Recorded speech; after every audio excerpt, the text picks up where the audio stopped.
ओम शांति। ओम शांति। आज मीठे बाबा के 10 तारीख के अव्यक्त महावाक्य हैं। 11/8/1988 का रिवाइज कोर्स है। मुरली का हेडिंग है सफलता का चुंबक, मिलन और मोल्ड होना। कैसे होंगे जीवन में भी सफल? जब बाबा के साथ मिलन रहेगा और मोल्ड होने का गुण अपना लेंगे।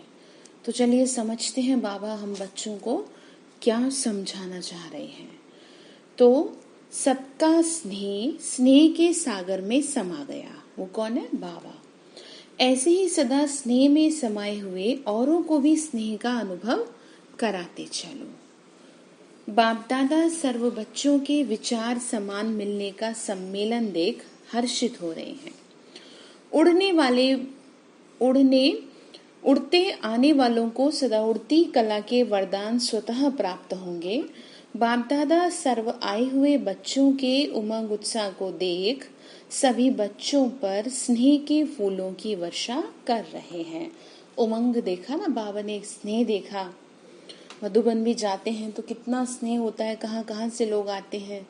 तो बाबा ने कहा स्नेह के फूलों की वर्षा कर रहे हैं। कौन? बाबा। ठीक है, बाबा बच्चों के प्यार को देख करके और प्यार की वर्षा कर रहे हैं। तो बाबा ने कहा संकल्प समान मिलन और आगे संस्कार बाप समान मिलन। संकल्प समान मिलन मतलब बाबा हमसे इतना प्यार करता है, इतना स्नेह करता है, तो हमको भी क्या कर रहा है? स्नेह खींच रहा है, स्नेह का संकल्प। तो मिलन हो रहा है ना, स्नेह से मिलन हो रहा है। आगे संस्कार बाप समान मिलन, ये मिलन ही बाप का मिलन है। क्या कहा? कैसे संस्कार बन रहे हैं हमारे? बाप समान। बाबा ने कहा संकल्प मिलन, संस्कार मिलन, मिलन ही निर्माण बन निमित्त बनना है। यही क्या है?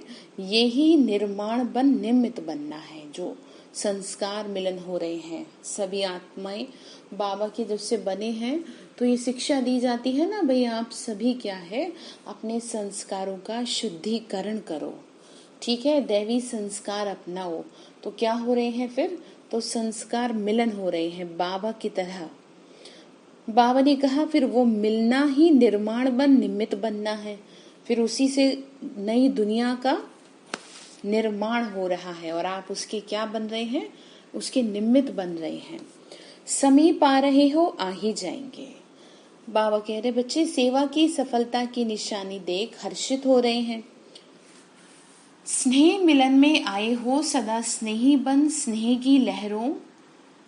की लहर विश्व में फैलाने के लिए। स्नेह मिलन, बाप दादा मिलन अर्थात स्नेह मिलन। मधुबन जाते हैं ना, तो बाबा ने कहा और ये स्नेह से क्या होगा? विश्व में फैलेगा ये ईश्वर के प्रति स्नेह, फिर सभी के मन में आएगा। स्नेह की लहर विश्व में फैलाने के लिए। लेकिन हर बात में चैरिटी बिगिंस एट होम। सबसे पहले शुरुआत अपने परिवार से करें। पहले स्व है, अपना सबसे प्यारा होम। तो पहले स्व से, फिर ब्राह्मण परिवार से, फिर विश्व से। तो कहाँ से शुरू करेंगे? पहले स्व से। पहले स्व से स्नेह, फिर और आत्माओं से स्नेह। ठीक है, स्नेह की वर्षा करनी है। वो कौन सा स्नेह है ये समझ लेना है। आत्मिक स्नेह है हमारा। ठीक है, विश्व परिवर्तन के प्रति स्नेह है हमारा। तो बाबा ने कहा बच्चे, तो समझ गए सबसे पहले किससे? तो हर संकल्प में, बाबा ने कहा हर संकल्प में स्नेह, निस्वार्थ सच्चा स्नेह जो बाबा के घर में हम बच्चों को मिलता है, वो कैसा स्नेह है? निस्वार्थ सच्चा स्नेह है। इसीलिए तो खींचता है, इसीलिए बाबा की तरफ अट्रैक्शन होता है, क्योंकि बाबा को क्या नहीं है? हमसे स्वार्थ नहीं है। माँ बाप को बच्चों से क्या स्वार्थ, पर फिर भी कह देंगे कि हाँ है कि भाई हमारे लिए सेवा करेंगे। लेकिन बाबा को तो वो भी नहीं है। वो तो पिता होने का 100% फर्ज निभा रहे हैं। तो बाबा फिर आगे कह रहे हैं हर संकल्प में स्नेह, निस्वार्थ सच्चा स्नेह, दिल का स्नेह। हर संकल्प में सहानुभूति, हर संकल्प में रहम दिल। ध्यान से सुनिए, हर संकल्प में आपके अंदर हर आत्मा के प्रति रहम की भावना हो। दातापन की नेचुरल नेचर बन जाए। ठीक है, ये नहीं कि मुझे मिले, चाहे वो कोई भी चीज़ हो, चाहे वो प्यार हो, चाहे वो सम्मान हो, चाहे वो कुछ भी हो, पहले मुझे मिले तो मैं दूं, रॉन्ग। आप दाता के बच्चे हैं तो आपकी नेचर अब नेचुरल ये बन जानी चाहिए कि आपको सिर्फ और सिर्फ देना है और उसमें कुछ घटना नहीं है। ठीक है, तो क्या समझा रहे? सम्मान भी देना है, प्यार भी अन्य आत्माओं के प्रति, लेकिन आत्मिक प्यार, इतना ध्यान रख लेना, नहीं तो फंस जाएंगे, फिर कहीं के नहीं रहेंगे। क्योंकि अगर ये सोच के प्यार करेंगे, ये सोच के वो चलाएंगे कि भाई इनसे हमारा ये संबंध है इसलिए हमारा प्यार है, तो फेल हो जाएंगे। और आत्मिक प्यार रखेंगे तो पास हो जाएंगे। कोई भी हो जाए, सब आत्माएं हैं, बाबा के बच्चे हैं, बस इतना ध्यान रखना। तो फिर क्या कहा? सर्व के सहयोग के कार्य के पहले सदा सर्वश्रेष्ठ ब्राह्मण आत्माओं का सहयोग। किसका सहयोग? सर्वश्रेष्ठ ब्राह्मण आत्माओं का। क्यों?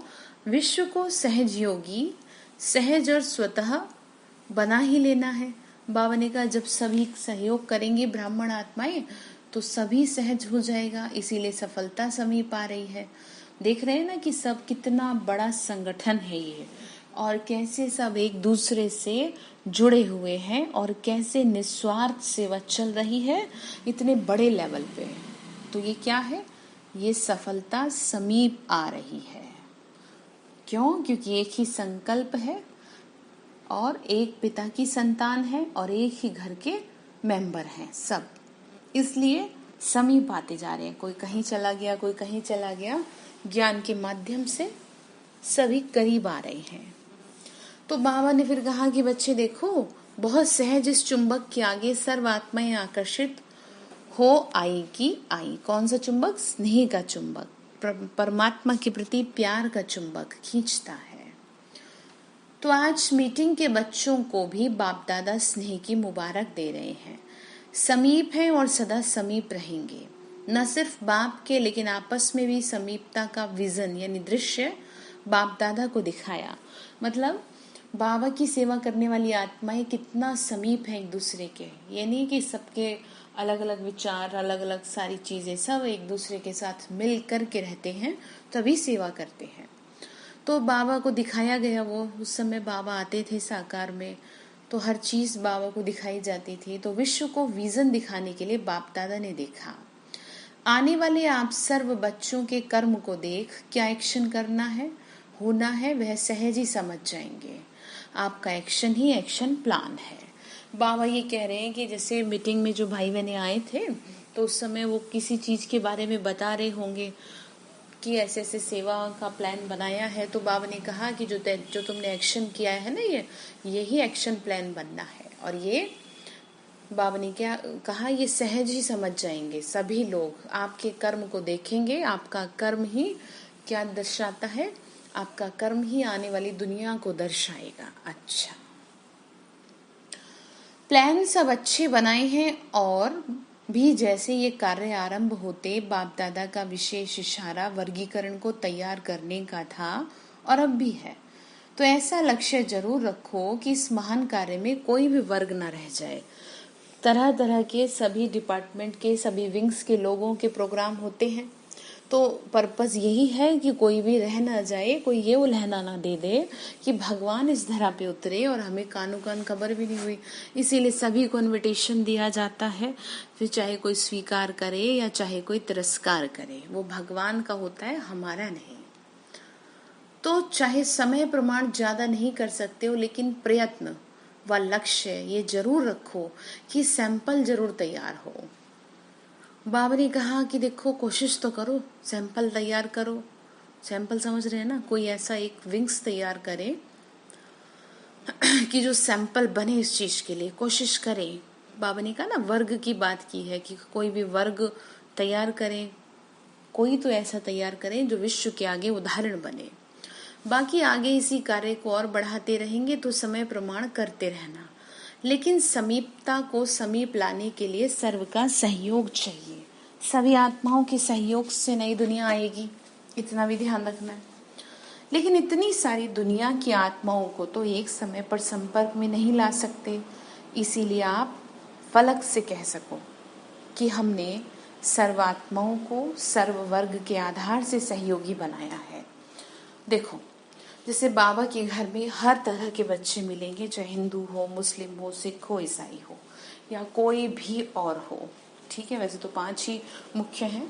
तो बाबा ने कहा, बच्चे बात कर रहे हैं बाबा से, तो बाबा ने कहा जब तुम सब वर्गों की सेवा करोगे तो फिर तुम ये हिम्मत से, बहुत कॉन्फिडेंस से कह सकते हो कि हमने सर्व वर्गों के आधार से सहयोगी बनाए, अर्थात सभी सहयोगी बने हैं विश्व परिवर्तन के कार्य में। तो ये लक्ष्य सर्व के कारण को पूरा कर देता है। ठीक है, समझ में आ रही बात? तो बाबा ने क्या कहा, तो ये लक्ष्य सर्व के कारण को पूरा कर देता है कि इसीलिए सर्व में सेवाएं, सबको सेवाएं प्राप्त होनी है, सभी की सेवा करी जाए, कोई भी छूट ना जाए, इसलिए जरूरी है कोई भी वर्ग का उल्लंघना ना रह जाए कि हमें तो पता ही नहीं कि ये क्या कर रहे हैं। तो बाबा बोले बीज डालो, बाकी वृद्धि जैसा समय मिले, जैसे कर सको वैसे करो। बीज तो डाल के छोड़ दो तो आज नहीं तो कल से कभी न कभी फलीभूत होगा, अर्थात ज्ञान का बीज जन जन में डाल दो, कोई न रह जाए। वो फलीभूत कब होता है कब नहीं, वो आपका मैटर नहीं है, वो बाबा जाने, आप अपना करो। बाबा ये शिक्षा दे रहे हैं। बाबा ने कहा इसमें भारी नहीं होना कि कैसे करें, कितना करें, क्योंकि इतने बड़े लेवल पे सेवाएं चलती हैं तो कई बार रिजल्ट उतना बेस्ट नहीं दिखता जितना चाहिए। तो बाबा हिम्मत दिला रहे हैं बच्चों को कि कोई बात नहीं, ठीक है, हिम्मत रख के चलते चलो, ऐसे नहीं सोचो, उतना ही हो। बाबा ने कहा कि जितना होना है उतना हो ही जाएगा, जितना चाहिए उतना हो जाएगा, तुम करो तो सही, जितना किया उतना ही सफलता के समीप आए। सैंपल तो तैयार कर सकते हो ना। बाबा क्या कह रहे हैं कि बच्चे चलो ठीक है, तुमसे बहुत आत्माएं नहीं तैयार हुई, लेकिन कोई तो ऐसा सैंपल तैयार कर दो कि जो अन्य आत्माओं के कल्याण के, यानी सर्व आत्माओं के कल्याण के निमित्त बन जाए। किसी को तो स्पेसिफाई कर दो इस चीज के लिए, मत सोचो कि उतना नहीं कर पाई, जितना हो रहा है उतना ही बेस्ट करो। फिर आगे कहा, बाकी तो इंडियन गवर्नमेंट यानी भारत सरकार को समीप लाने का श्रेष्ठ संकल्प लाया है। वह समय सर्व की बुद्धियों को समीप ला रहा है, इसीलिए सर्व ब्राह्मण आत्माएं इस विशेष कार्य के अर्थ आरंभ से अंत तक विशेष शुद्ध संकल्प सफलता होनी ही है। इस शुद्ध संकल्प से बाप समान वाइब्रेशन बनाने मिलने से विजय के निश्चय की दृढ़ता से आगे बढ़ते चलो।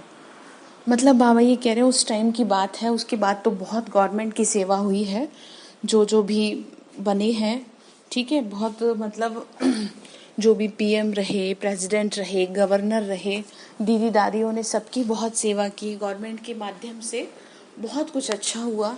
तो बाबा ने कहा ये तुम्हारा जो संकल्प है ना सफलता वाला, ये फलीभूत होता है, बस ध्यान रखो। इस शुद्ध संकल्प से बाप समान वाइब्रेशन बनाने मिलाने से दृढ़ता से आगे बढ़ते चलेंगे। लेकिन जब कोई बड़ा कार्य किया जाता है तो पहले जैसे स्थूल में देखा ना, कोई भी बोझ उठाएंगे तो क्या करते हैं, सभी मिलकर उंगली देते हैं, एक एक उंगली का सभी सहारा देते हैं। तो वही बात कह रहे हैं, कोई भी बोझ उठाएंगे तो क्या करते हैं, उंगली देते हैं ना, तो और एक दो को हिम्मत उल्लास बढ़ाने के बोल बोलते हैं, देखा है ना। तो ऐसे ही निमित्त कोई भी बनता है, लेकिन सदा इस विशेष कार्य के लिए सर्व के स्नेह, सर्व के सहयोग, सर्व के शक्ति के उमंग उत्साह के वाइब्रेशन कुंभकर्ण को नींद से जगाएंगे। बात समझ में आ रही है? इसका मतलब ये है कि कोई एक आत्मा निमित्त बनती है सेवा शुरू करने के, ठीक है। फिर क्या होता है, फिर बाकी की आत्माएं जो साथ में सहयोग देती हैं, उन आत्माओं के माध्यम से सेवा बड़ा रूप लेती है। जो बाबा ने कहा था भारत के कुंभकर्ण है, उनको जगाती है। ये समझा रहे हैं कि जो बहुत गहरी नींद में सोए पड़े ना, क्योंकि एक की तो कोई नहीं सुनता, संगठन की सुनते हैं। इसीलिए क्या करते हैं लोग, इसीलिए देखा ना, आंदोलन करते हैं कि भाई एक अकेला क्या करेगा, तो अब बात समझ में आ गई कि जब बहुत सारी आत्माएं जुड़ती हैं तो जगाती है ऐसी आत्माओं को अपने शक्तिशाली वाइब्रेशन से। तो यह अटेंशन जरूरी है इस विशेष कार्य के ऊपर। विशेष स्व सर्व ब्राह्मण और विश्व की आत्माओं का सहयोग लेना ही सफलता का साधन है। सभी का सहयोग जरूरी है। कल की मुरली में कहा ना कि मैं तुमसे कुछ नहीं मांग रहा, सिर्फ तुमसे तुम्हारे अच्छे वाइब्रेशन की डिमांड है, सिर्फ तुम्हारे शुद्ध संकल्पों की डिमांड है। बस उसका सहयोग कर दो, वही सफिशिएंट है। तो इतना ध्यान रखिए कि वही चाह रहा है। बाबा कह रहे हैं तुम्हारी वाइब्रेशन बहुत मदद करेंगे। तो बाबा कह रहे हैं कि देखो, बाबा ने कहा इस विशेष कार्य के ऊपर ये वाइब्रेशन ही है ना जो जरूरी है, यही सफलता का साधन है। इसके बीच में थोड़ा भी अगर अंतर पड़ता है तो सफलता के अंतर लाने में निमित्त बन जाते हैं। इसीलिए बाप दादा सभी बच्चों की हिम्मत का आवाज सुन उसी समय हर्षित हो रहे थे। मतलब हिम्मत करते हैं, विदेशी और सब तरह से दूर दूर के देश से आते हैं लोग। बहुत सेवा हो रही है इस समय, तो बहुत ज़्यादा सेवा चल रही है। ये तो उस समय की बात बाबा हम बच्चों को समझा रहे, तो देखो बिल्कुल राइट टाइम पे हो रहा है सब कुछ। जो बात आज मुरली में आ रही है वही सेवाएं चल रही हैं, वही सारी चीजें हो रही हैं।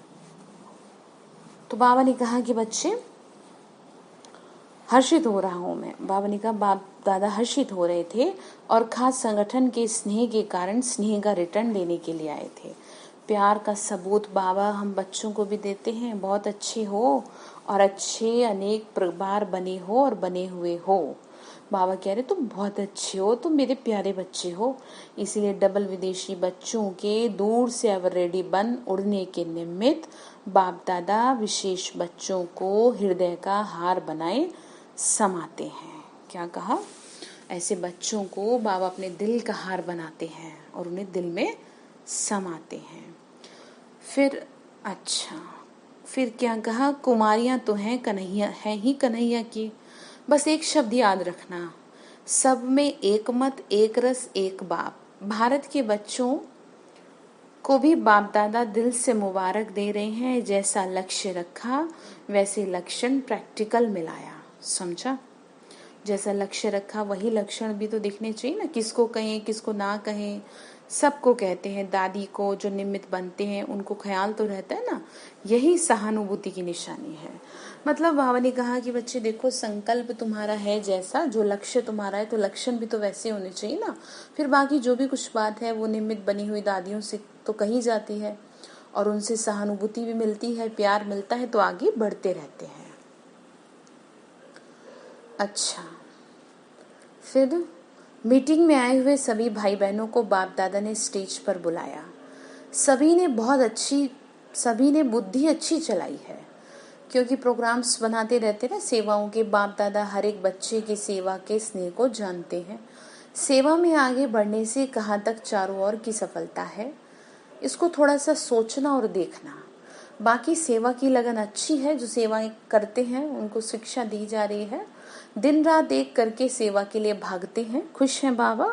बाप दादा तो मेहनत को भी मोहब्बत के रूप में देखते हैं कि मेरे से प्यार है तभी कर रहे ना, मेहनत नहीं की, मोहब्बत दिखाई।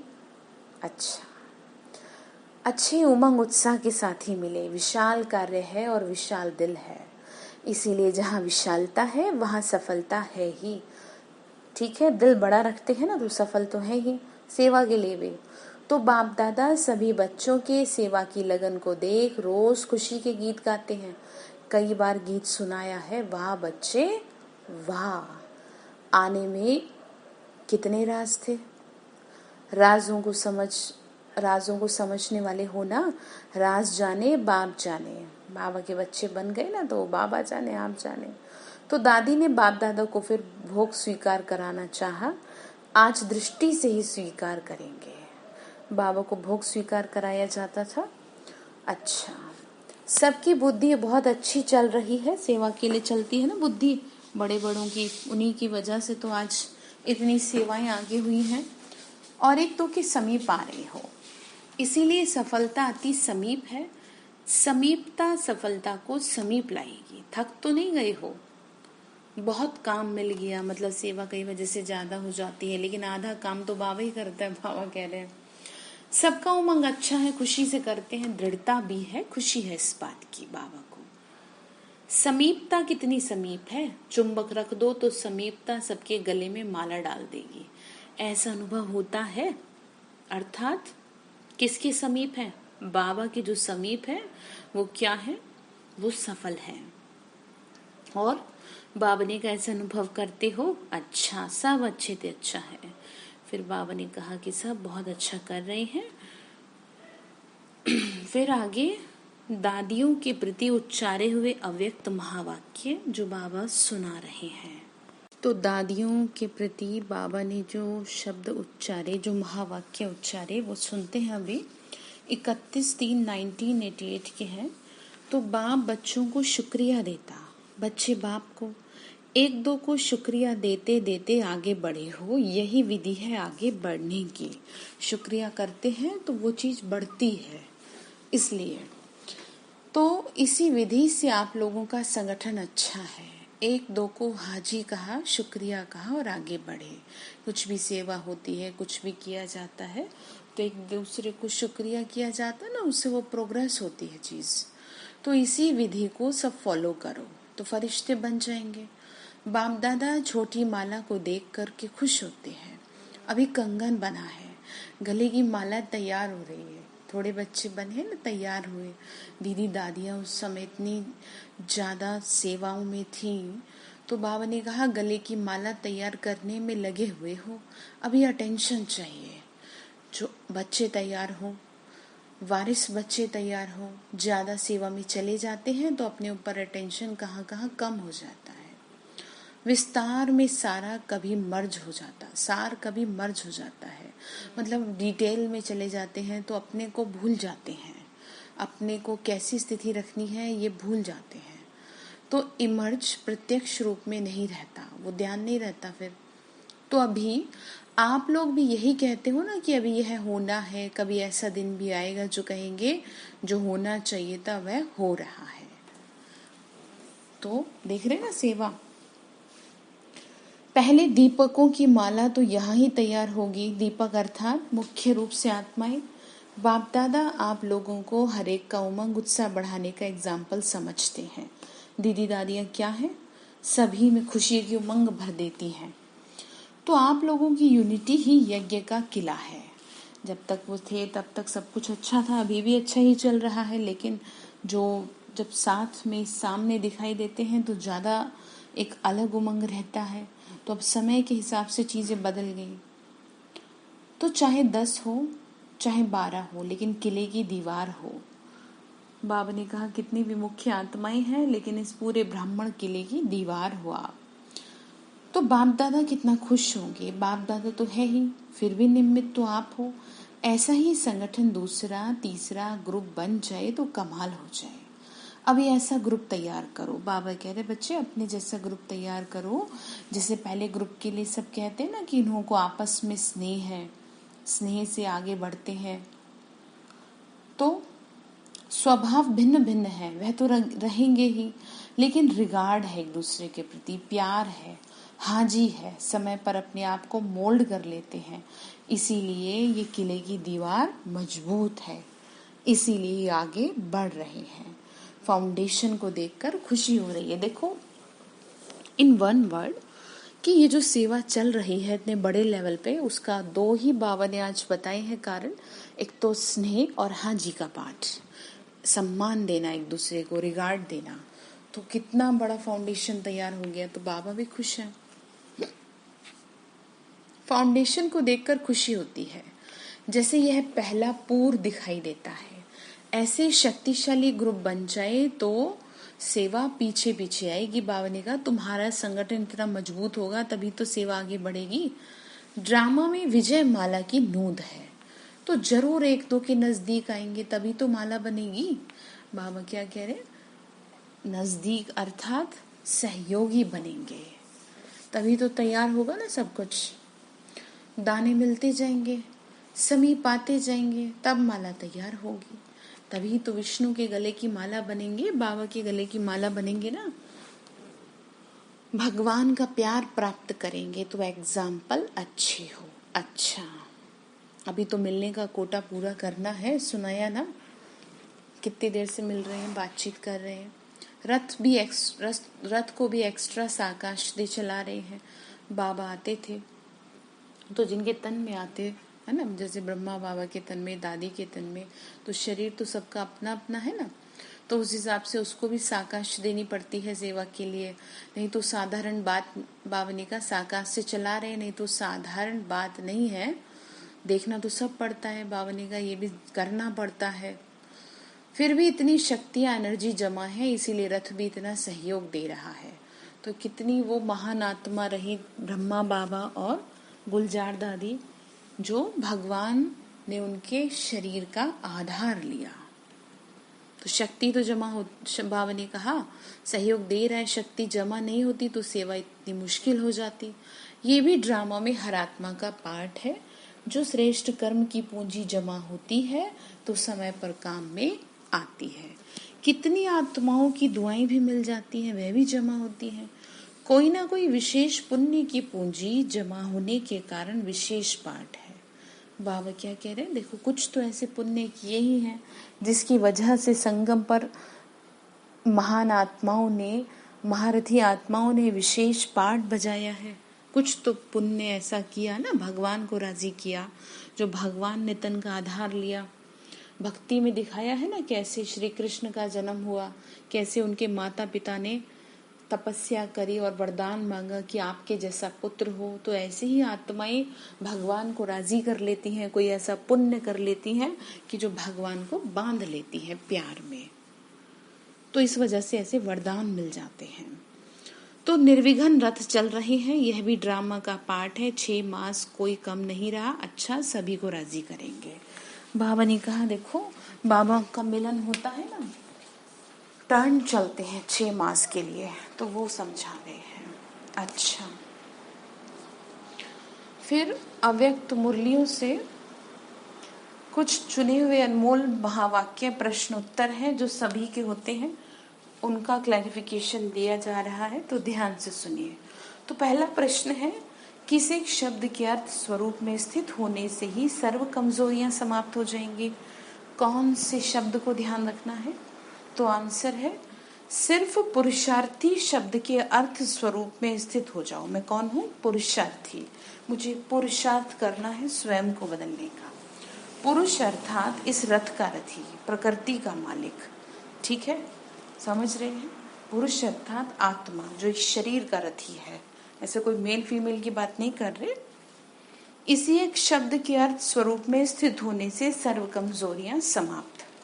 पुरुष प्रकृति के अधिकारी है, न कि अधीन। आत्मा अधिकारी है, इस शरीर की अधीन नहीं है। रथी रथ को चलाने वाला है, न कि रथ के अधीन होने वाला। तो कितनी सुंदर बात देखो। तो दूसरा प्रश्न है, आदिकाल के राज्य अधिकारी बनने के लिए कौन से संस्कार अभी से धारण करो? अपने आदि अविनाशी संस्कार अभी से धारण करो। अगर बहुत काल योद्धेपन के संस्कार रहे, अर्थात युद्ध करते समय बिताया, आज जीत कल हार, मतलब 2 दिन सही रहते हैं, तीसरे दिन फिर परेशान, फिर हार जाते हैं माया से, ऐसे नहीं। बाबा ने कहा तो संस्कार तुम्हारे पड़ जाएंगे युद्ध वाले। तो अभी अभी जीत, अभी अभी हार, सदा के विजयीपन के संस्कार नहीं बने तो क्षत्रिय कहा जाएगा। तो कहा जाएंगे फिर त्रेता में क्षत्रिय कहा जाएगा, न कि ब्राह्मण। ब्राह्मण सो देवता बनते हैं, क्षत्रिय में चले जाते हैं। तो ध्यान रखेंगे ना, क्षत्रिय अर्थात युद्ध। श्री राम को धनुष दिखाया है, कारण समझ गए ना, युद्ध का प्रतीक है। युद्ध चल रही है किसकी? अपने संस्कारों के, संस्कारों की युद्ध चल रही है ना अंदर ही अंदर। फिर नेक्स्ट है, विश्व परिवर्तक बनने के पहले कौन सा परिवर्तन की शक्ति चाहिए? तो आंसर है विश्व परिवर्तन बनने के पहले अपने संस्कारों को परिवर्तन करने की शक्ति चाहिए। दृष्टि और वृत्ति का परिवर्तन चाहिए। आप दृष्टा इस दृष्टि द्वारा देखने वाले हो। दिव्य नेत्र से देखो, न कि चमड़ी के नेत्रों से, मन की आंखों से, अर्थात दिव्य नेत्र से देखना है ना। चमड़े की आंखें चमड़े को देखती है, शरीर की आंखें शरीर को देखती हैं, मन की आंखें भगवान को देखती हैं, जो योग में करते हैं अभ्यास। तो फिर क्या कहा, चमड़ी के लिए सोचती हैं, ये काम फरिश्तों व ब्राह्मणों का नहीं है जो शरीर को ही देखते रहे। फिर कहा, आपस में भाई बहन के संबंध होते भी किस दिव्य नेत्र से देखें तो दृष्टि में कभी चंचलता वृत्ति में भी नहीं आ सकती। तो आंसर है, हर एक नारी शरीरधारी आत्मा को शक्ति रूप, जगत माता का रूप, देवी का रूप देखो। कैसे देखना है, देवी। यही दिव्य है, यही है दिव्य नेत्र से देखना। शक्ति के आगे कोई आसुरी वृत्ति से आते हैं तो भस्म हो जाते हैं। इसीलिए हमारी बहन व टीचर नहीं लेकिन शिव शक्ति है। माताएं बहनें भी सदा अपने शिव शक्ति स्वरूप में स्थित रहें। मेरा विशेष भाई मेरा स्टूडेंट नहीं, वह महावीर है और वह शिव शक्ति है। कौन है, शिव की शक्ति। और भाई कौन है, पांडव, महावीर। फिर बताया महावीर की विशेषता क्या है, तो सुनेंगे ध्यान से। उनके दिल में सदा एक राम रहता है, महावीर राम का है, तो शक्ति भी शिव की है। किसी भी शरीरदारी को देखते मस्तक की तरफ आत्मा को देखो। बात आत्मा से करनी है, न कि शरीर से। नजर ही मस्तक मणि पर जानी चाहिए। सिखाया है ना, अपने से सिखाया है आपको, कैसे देखो मस्तक पे, तभी रिजल्ट निकलेगा। लास्ट किस शब्द को अलबेले रूप में ना यूज करके सिर्फ एक सावधानी रखो, वो कौन सी है, तो आंसर है, पुरुषार्थी शब्द को अलबेले रूप में ना यूज करो। हाँ ठीक है, कर लेंगे, अभी कौन सा कुछ हो रहा है, ये क्या है, अलबेलापन है। सिर्फ यही सावधानी रखो कि हर बात में दृढ़ संकल्प वाले बनना है। जो भी करना है वो श्रेष्ठ कर्म ही करना है, श्रेष्ठ ही बनना है। ओम शांति। तो वरदान दिया, वरदान से पहले बाबा को नमस्ते करेंगे। रूहानी हम बच्चों की, रूहानी माता पिता बाप दादा को नमस्ते। नमस्ते बाबा, नमस्ते, शुक्रिया बाबा, शुक्रिया। तो वरदान दिया, विकारों के वंश के अंश को भी समाप्त करने वाले सर्व समर्पण व ट्रस्टी भव। क्या करना है, विकारों के वंश के अंश को भी समाप्त करना है। तो बाबा ने कहा, जो आईवेल के लिए पुराने संस्कारों की प्रॉपर्टी किनारे कर रख लेते हैं ना कि भाई बाद में काम आएगी, तो माया किसी न किसी रीति से पकड़ लेती है। पुराने रजिस्टर की छोटी सी टुकड़ी में भी पकड़ जाएंगे। माया बड़ी तेज है, उनकी कैचिंग पावर कोई कम नहीं है। इसीलिए विकारों के वंश के अंश को भी समाप्त करो। तो क्या रखा है, वो छोटी मोटी कोई कमी कमजोरी है, वो वहीं से पकड़ लेगी आपको। तो जरा भी किसी कोने में पुराने खजाने की निशानी ना हो, कोई ऐसा पुराना संस्कार ना हो जो आपके विनाश का कारण बन जाए और माया के पकड़ में आ जाए। इसको कहा जाता है सर्व समर्पण, ट्रस्टी व यज्ञ के स्नेही सहयोगी। तो ध्यान रखेंगे, विकारों के अंश को भी समाप्त करना है। तो स्लोगन है, किसी की विशेषता के कारण उससे विशेष स्नेह हो जाना, ये भी लगाव है। बाबा ने क्या कहा, विशेषता किसकी है, विशेषता तो मेरी देन है, तो मेरे से स्नेह हो ना। किसी में भी ना तो फंसना है और ना ही दूसरे को फंसाना है, ठीक है। क्योंकि अट्रैक्शन होता है ना, फिर वो याद आएंगे, भगवान थोड़ी याद आएगा, तो उसको याद करना है, भगवान को, बाबा को। तो आज के लिए होमवर्क आपका है, बाबा ने जो हम बच्चों को दिया, समझाए ना बाबा ने, कितना अच्छे से देखो चीजें क्लियर की कि बहनें कौन है, शिव शक्ति, और भाई कौन है, पांडव। तो हर एक दूसरे को कैसे देखेंगे, मस्तक पर मणि चमकती हुई। और जो नवरात्रों का विशेष योग का जो सेशन डेली होमवर्क का चल रहा है, उसमें आज के लिए आपका होमवर्क है, मैं विश्व कल्याणकारी आत्मा हूँ, मेरे शक्तिशाली वाइब्रेशन से ब्रह्मांड रच रही हूँ मैं, ठीक है, ब्रह्मांड क्रिएट हो रहा है। इस अभ्यास को कंटिन्यू रखेंगे। आज से यही सुबह से संकल्प लेना है। अच्छा, ओम शांति।